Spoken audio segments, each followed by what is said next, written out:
वाह वाह रे ई जिंदगी कितना अजीब बा, धन से अमीर जेबा,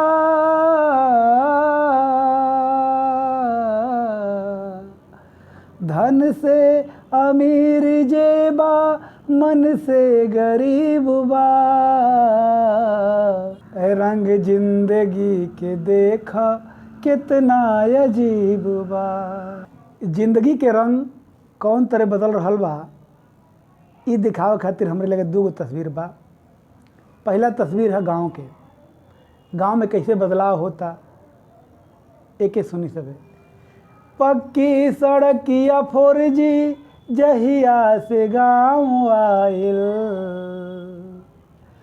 फाटक लोहा के लागल दुआर बा घेराइल। अममान लौके महुआ खरिहान बा बिलाइल। भैया के रहन देखी बाबूजी के मुँह झुराइल। हर साल डूबे भर्ती हो, हर साल डूबे भर्ती ऐसन नसीब बा। वाह वाह रे ई जिंदगी कितना अजीब बा, धन से अमीर जेबा,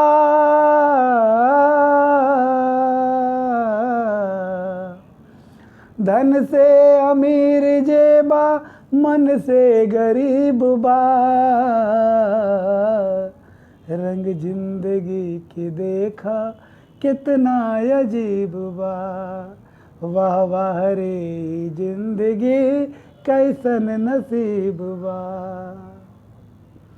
दूसरा तस्वीर है शहर के, वो शहर के जौने के बड़ा अच्छा कहल जाला। रंग बदले इतना आदमी, गिरगिट बेचारा कापे। नोचेले गिद्ध बन के हेतनो न लाज लागे। बड़ा भारी शहर बा जइब तू के करायागे। फैशन बा बनावट बा गुमान ढेर बाटे।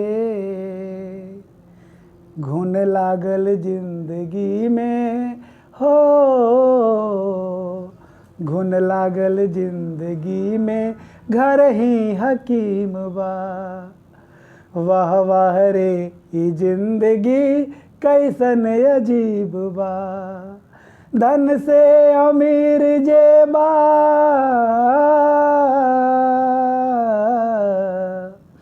धन से अमीर जेबा, मन से गरीब बा।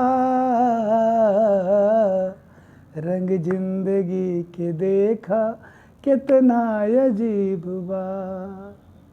और अंतिम लाइन जरूर सुनब, इहो खातिर जोने खातिर हमन के भारतीय प्रसिद्ध हैं कि मिले बार बार धोखा,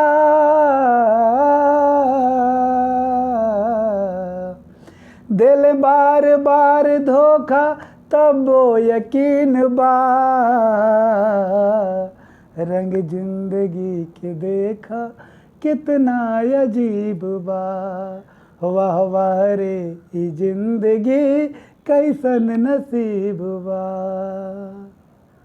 गीत अगर अच्छा लागत होके तो और इसी तरह के गीत सुने खातिर लोक धुन चैनल यूट्यूब पर चाहे फेसबुक पर सब्सक्राइब करी आ मनोबल बढ़ावत रही। जय हिंद।